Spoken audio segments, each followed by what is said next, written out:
Jumpa lagi di 4 in the morning, obrolan random jam 4 pagi tentang dosen pembimbing.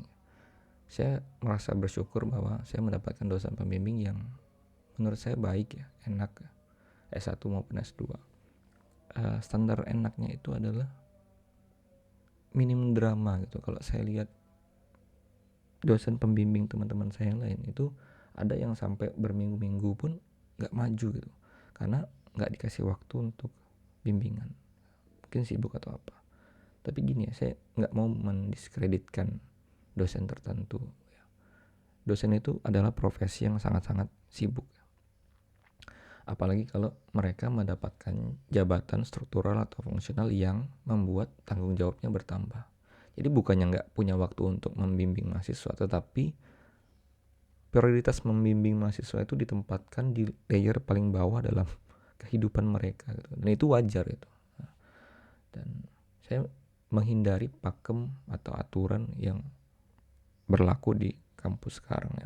Menurut saya ada yang perlu kita perbaiki sama-sama. Jadi sistemnya kayak gini ya. Kita dikasih waktu 1 minggu. Sebetulnya waktu yang panjang untuk memilih dosen pembimbing. Lalu nanti ada website ya.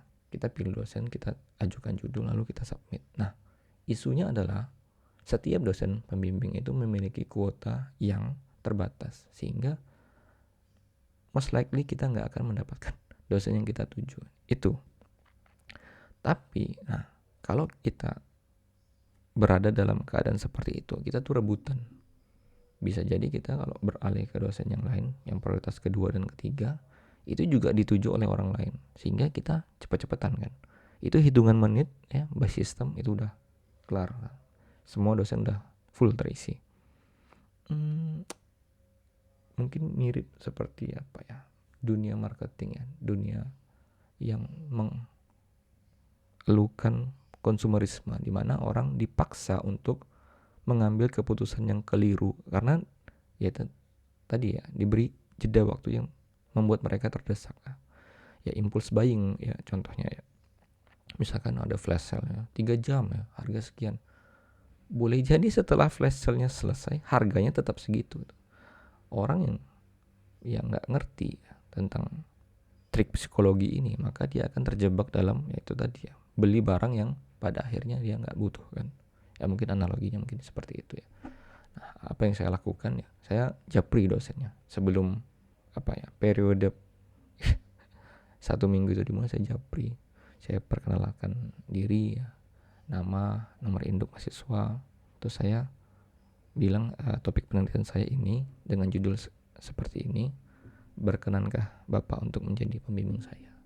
Jadi walaupun dosen itu yang secara kuota dia udah habis ya, secara sistem saya nggak bisa itu, tapi beliau bilang oke katanya. Lalu dia ajukan ke akademik, lalu masukin nama saya, judul saya masuk. Mungkin seperti itu ya kira-kira.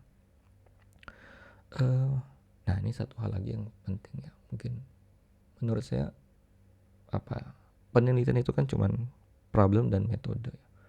Entah problemnya spesial ya, baru, atau metodenya yang dimodifikasi atau ada kebaruan, itu aja.